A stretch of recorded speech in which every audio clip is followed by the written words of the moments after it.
Okay, this is the second of the plague dialogues, we're calling them. And we have a wonderful, really wonderful group of teachers today. I'm just amazed who will come to these. So we have Alexander Vilvovskaya, aka Vilya from Embodiment Russia, Embodiment Facilitator Course Russia, my close friend and colleague from Moscow. We have Liz Koch, the author of Stalking Wild Psoas, a psoas specialist, those of you who know the psoas muscle. We have Philip Shepherd, so author of Radical Wholeness and coming from a background in acting, interested in the environment and embodiment. So I'm sure we'll talk about that. And we also have Ilan Stephani. So Ilan Stephani, embodiment coach, working with intimacy, sexuality, many areas. Everybody, welcome. Thank you. Good to be here.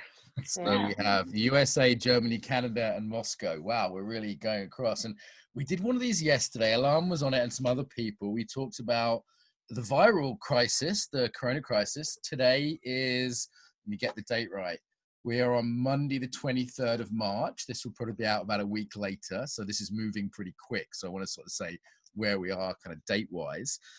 We talked about trauma responses. We talked about safety and self-regulation, all the ways people are handling the fight-flight response now. We talked about local community and global community. We talked about increases in generosity as well as increases in greed. We talked about the existential death meditation that is this crisis. And we talked about touch and how it's impacting people's relationship to touch. Yeah. So, yeah, I think what I'm thinking of right this minute is the global psoas. So the idea that the core of our being is a biointelligent and not only local, but global. And so we're really feeling not only into ourself and our personal experience, but into a much larger, just as you said, a larger way of interacting in the world that goes beyond borders. So for me, the more juicy, hydrated, responsive I am within, I'm also sending that communication out into the possibilities of creativity. Because creativity doesn't happen when we're locked down. It doesn't happen when we're in that fear response. And so what gets us out of that in a time that's going to go on for a while, that's not just a quick reaction or appropriate startle response, but a long-term response, is this, to me, playfulness, the humor, the stories, the dancing, the singing, all the ways that we start to feel how alive. The fact that it's springtime, at least where I am, and what that all means in terms of restorative rejuvenation within ourselves. So it's an eco response. Right, I'm going to jump in there. Thank you, Liz. An ecological response, global. Yeah, I mean, the trauma thing is pretty interesting. I think trauma, however it happens, is characterized by a dissociation from the body in one way or another. So in that regard, we're a traumatized culture. We have dissociated from the body. We tend to live in our heads. And in a time of stress, it seems to me that the more fractured we are, the more self-conflict we experience within ourselves, the less coherent our energy is. And, you know, in nature, any system that is incoherence is highly resistant to disturbances from the outside, and any system that is incoherent is highly susceptible. So, you know, in a way, it's a call back to coherence. And that's not just an individual coherence, that's a global coherence. So on the individual level, one of the most potent means of coming back to the present is just to pause. I mean, to just, whatever you're doing, to just pause and let yourself settle, settle, settle. And on a global scale, that's what's happening. And so I think there is inchoate within this pause, the opportunity, the promise of coming back to more coherence and rooting ourselves once again in that bottomless information stream of the present. So a call to coherence there, and a pause, a global pause, where we have to stop our normal craziness. Like people are really going to be in place, and simultaneously it's also the time when the internet gets its body. This is how I look at it. It's like the internet gets its body and its community. So on the one hand, we're all more in place than most modern people are. No flying around, staying in one locale, walking to the park, walking to one shop, being with my wife. And on the other hand, the internet is coming of age in a way where we're developing real connection, real conversation. I think embodiment online for the first time. Every yoga teacher in the world just went online. Every single one. That's hundreds of thousands of yoga teachers. I think that I have this feeling inside for several weeks, and I don't know how to say about these feelings properly, but and it's about this pause, and it's about these challenges, and it's about values. I feel the situation like the question, what's really important for person, for communities, for politicians, for business, whatever. What's really important? And I feel, and I can see it, for example, in people around me, that the gap between, I can say, old agenda, like to make more efficiency, rise business, use people or use nature, or etc., etc. And this old agenda and some new agenda that already exists, but was not very popular or small. And now, necessary. Yeah, and now I have a feeling that this agenda has a chance to reveal and to become bigger. And it's about some other type of people, I don't know, people who can feel, people who can care, who can connect, who can, for embodied people, for want people, I don't know, something like this. And it's about business, it's about communities, it's about different things. And we were also saying on a previous call that some of the embodiment skills that was considered either superpowers or kind of luxuries, not necessary, and now considered sort of essential. Like if you see sort of the ability to self-regulate, to manage impermanence, to manage change, to manage uncertainty, this has just become all of a sudden like absolutely essential.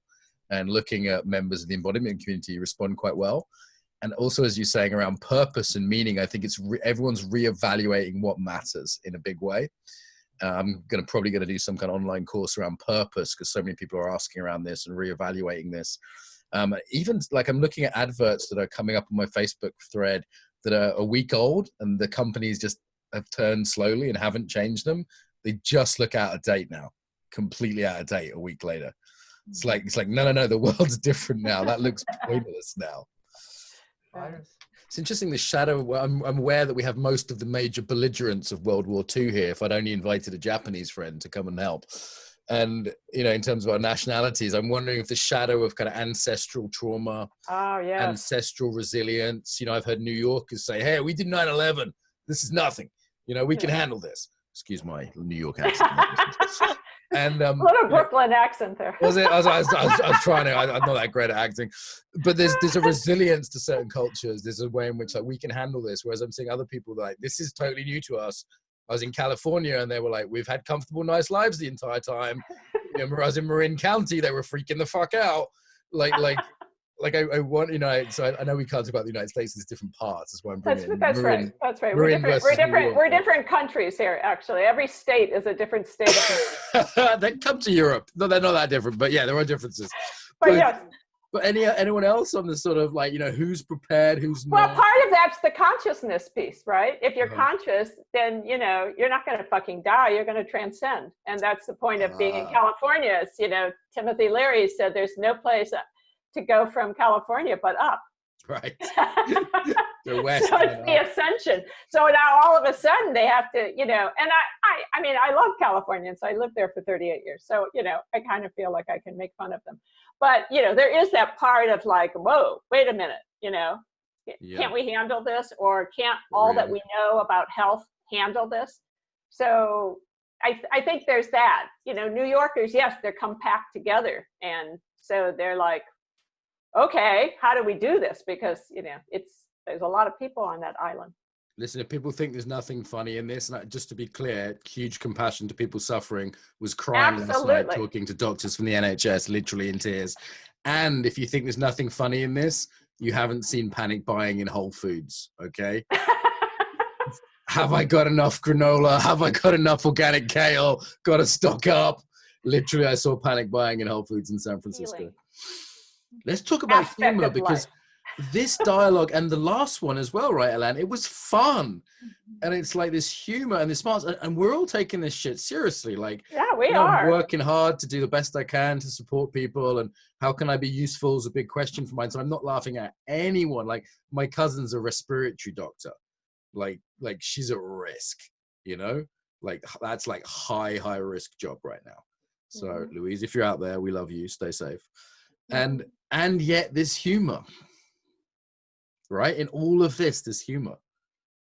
Yeah, I think it's very healing. I think laughing literally is very healing. If that doesn't move your diaphragms, a good belly laugh, I don't know what else can. Okay. There's also like a triumph to cracking a good joke sort of at your own expense or in the midst of everything going wrong. There's that. Yeah, it's hell and it's painful and it's not going to get me down. It's not going to beat me. And I think of The Birth of Tragedy by Nietzsche, in which he talked about the nature of the hero, the protagonist in a play, and he talked about the necessary ingredient of lightheartedness. That the protagonist needs light. And you realize, if Oedipus had gone, oh, poor me, this is horrible, it wouldn't have been a tragedy. It would have been a melodrama. But no, he was open and moved forward with it. And that it's always stayed with me, that quality of lightheartedness as an essential ingredient to tragedy. Vilja, I know you'd love Philip. He can drop you some Nietzsche, some Greek stuff, some classy references. I know you love your Russian literature too. What about the hero myth? Because right now you mentioned this briefly, Philip, the possibility for heroics. It kind of feels like a Odyssean time, doesn't it? We're descending into the underworld of chaos. Yeah, we're out of the normal realm into the dark depths of transformation and risk at the same time. There's a heroic quality. Like, I was talking to these doctors last night, and I was like, wow, they're like Spartans. They're going to the front lines to face an army of death. And there's a heroic. I'm shivering as I talk about them. I was like, how can I help you guys? And I knew, I'm not a doctor, right? So they said, okay, I'm going to offer them some stress workshops. I'm going to offer them this and that. But it's like, there's a heroic quality. Even the guy who came to fix my plumbing today. So this guy turns up. He's a fucking hero. He's not staying home. And I'm like, have you washed your hands? It's like, yeah, I gave him some paracetamol because he didn't have any paracetamol. So I said, look, in case you need it. And I said, have you got enough toilet roll? But this guy's a hero, going house to house, risking his life to fix people's toilets so they don't all live in sewage while we get on lockdown. Yeah, no. Any thoughts on the heroic in all this? I mean, I loved going back to Joseph Campbell to sort of get my bearings on the heroic. And I love that Joseph Campbell characterized the hero of mythology as the man of self-achieved submission. And I think that's gorgeous. And I think, you know, it's a submission to what the world is calling from you at this moment. Yeah. It's Ilan's writing that down for a workshop. I can see it. That's a, Me too. that's a beautiful phrase. Self-achieved submission. Yeah, Really? and I think the world is whispering to us at every moment to activate our gifts, to put them into service, and that's the hero's call. That's the hero's journey. And by contrast, Joseph Campbell characterized the tyrant of mythology as the man of self-achieved independence. And that is such a rich phrase, because that is the American dream. The man of self-achieved independence. Oh yeah, that mansion on the hill with the perimeter fence and somebody to do your laundry and somebody to cook your meals, and relieved of any responsibility to the world around you by the quantities of your wealth. And so, you know, we, not just America, but Western culture is kind of hooked by this tug towards the fantasy of self-achieved independence, as though, and that's the urge to safety, right? As opposed to security. The hero comes back to security. The tyrant seeks to build a construct of safety and control. And our Western culture has been tugged by that fantasy of self-achieved independence. And I call it a fantasy because you can't anywhere in the cosmos point to one instance of independence. It doesn't exist. Everything leans on everything. Everything affects everything. There just is no such thing as independence. That is beautiful. This man is a poet, huh? Okay. We've covered a lot, haven't we? I've been making notes here. We've covered the global psoas, the pause, maturing of the internet, the power of place, forced learning, the end of more, meaning, practices, cultural trauma, breathing, diaphragms, death, humor, heroics. Covered a lot of ground. And a thing that's really stood out as a sort of like, I want to say one more thing about that, or I want to recap that. I want to say something about the term lockdown, because we were very afraid of, oh my God, we will be locked down in our houses. And when you, Liz, talked about it, the question, if I feel locked down, is never due to circumstances, politics, or coronavirus. It's to me staying in my body, which is continual movement. Anyway, it's not possible in another way. So there is something beautiful that the moment we are locked down, or might be locked down somewhere close in the future, and we can't go to work, and we can't go with our frozenness and busyness and importance, we might discover paradoxically, wow, I'm less locked down than ever before. And this is magic in the face of death. Nice. Beautiful. So this has been wonderful. Yeah, thanks, Mark, for making it happen. Wonderful dialogue. For listeners, hope you stay safe and well. Really wishing you well. Lots of good resources out there. We mentioned Rebel Media, some of the people that are on the real lead edge of thinking about this, people that I follow. They also got links on their page to all kinds of scientific resources and useful practical resources. Lots of community building going on. So to encourage people to look up their local groups of community and capacity building that's happening. That can only be a good thing. Even, if nothing else happens, you get to know your neighbors, right? That could be a good thing. We've done the embodiment circles. If you look up the embodiment circle on the internet, there's ways to connect online. We now have 84 of them in 19 languages happening every single week. They started today and they will continue throughout the entire period with this happening. So if you're a bit lonely, you want to connect, you want some well-being practices. One of my students is working on something for the elderly. We're working on some online stress workshops for the healthcare workers. So we've got a few things coming out, positive things to do. Whew, lots. Anything to finish? Maybe a sentence from each of you. Let's go back to our starting order. Delia. Keep going and playing. Liz. I think I'd return to the pause and the turning inward to find the next movement. Philip. Where I go to is to trust gentleness that enables you to come into felt relationship and find guidance.